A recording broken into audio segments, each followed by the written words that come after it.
Hi friends, welcome to C3 Chris crafts and cookery. நான் உங்கள் Chris. இன்னைக்கு நம்ம சேனலில் ஹெல்த்தியான பச்சை பயிறு சுழியம் எப்படி செய்கிறதுன்னு தான் பார்க்க போகிறோம். வாங்க ஃப்ரெண்ட்ஸ், எப்படி செய்கிறதுன்னு பார்க்கலாம். முதல்ல பச்சை பயிரை ஒரு 8 மணி நேரம் ஊற வச்சிடலாம். அந்த ஊற வச்ச பயிரை குக்கரில் வச்சு வேக வச்சு எடுத்துக்கலாம். வேக வைக்கும்போது கொஞ்சமாக உப்பு சேர்த்து பயிறு ஓரளவு மூழ்கிற வரைக்கும் தண்ணி சேர்த்து மிக்ஸ் பண்ணி வேக வச்சு எடுத்துக்கலாம். உங்களுடைய குக்கர் விசில் கணக்கு பார்த்து நீங்கள் வேக வச்சு எடுத்துக்கோங்க. அடுத்தது வெல்லம் ஒரு 250 கிராம் எடுத்துக்கலாம். 250 கிராம் பச்சை பயிறு எடுத்தோன்னா 250 கிராம் வெல்லம் எடுத்துக்கணும். கொஞ்சமாக தண்ணி ஊற்றி கொதிக்க வச்சு வெல்லத்தை கரைச்சிக்கலாம். பாகுபதம் தேவையில்லை. அடுத்தது ஒரு கடாயில் 2 டேபிள் ஸ்பூன் நெய் சேர்த்து 1/4 மூடி தேங்காய் துருவி அந்த தேங்காய் பூவை நெய்யில் வறுத்து எடுத்துக்கலாம். லேசாக வறுத்தா போதும், தேங்காயில் உள்ள ஈரப்பதம் போயிடட்டும். இப்போ வேக வச்ச பச்சை பயிரில் இதை எல்லாத்தையும் நம்ம சேர்க்க போகிறோம். நம்ம குக்கரை ஓப்பன் பண்ணி பார்த்தா இந்த மாதிரி இருக்கணும், எக்ஸ்ட்ரா தண்ணி இல்லாமல் இருக்கணும். அப்போதான் நம்ம வெல்லம் சேர்க்கும் போது உருண்டை பிடிக்க வரும்.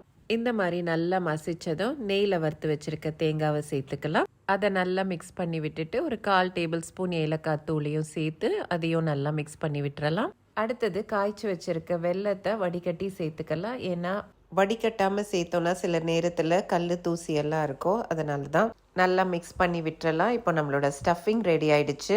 இதை வேற ஒரு பவுலில் மாற்றி வச்சுக்கலாம். இந்த மாதிரி லேசாக தண்ணியாக இருந்துச்சுன்னா பரவாயில்ல, கொஞ்ச நேரத்தில் அது கெட்டி ஆயிரும். அடுத்தது இதை உருண்டை பிடிக்க போகிறோம். நம்ம கையில் நெய் தடவிட்டு உருண்டை பிடிச்சிக்கலாம்.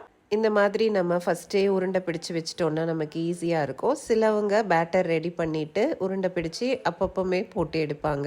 இப்போ ஸ்டஃபிங் ரெடி. நம்ம அதுக்கு மேலே கோட் பண்ணுற பேட்டரை ரெடி பண்ண போகிறோம். அதுக்கு 1 கப் மைதா, 2 டேபிள் ஸ்பூன் பச்சரிசி மாவு, கொஞ்சம் உப்பு சேர்த்து ஒரு மிக்ஸ் பண்ணி விட்டுட்டு கொஞ்சம் கொஞ்சமாக தண்ணி சேர்த்து நல்லா மிக்ஸ் பண்ணலாம். கட்டி இல்லாமல் மிக்ஸ் பண்ணணும். அந்த கோட்டிங் பதம் வர வரைக்கும் நம்ம மிக்ஸ் பண்ணணும். அந்த கோட்டிங் பதம் வரும்போது நான் உங்களுக்கு காமிக்கிறேன்.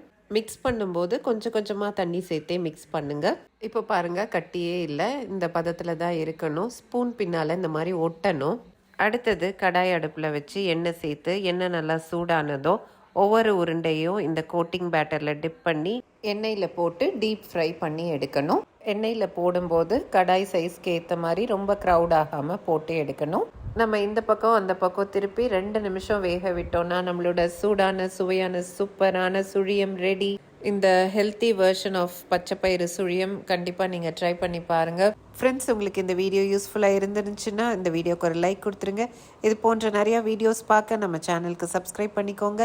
மீண்டும் இது போன்ற இன்ட்ரெஸ்டிங்கான வீடியோஸுடன் உங்களை நான் விரைவில் சந்திக்கிறேன். அதுவரை உங்களிடமிருந்து விடை பெறுவது உங்கள் Chris. Until then, take care. Tata.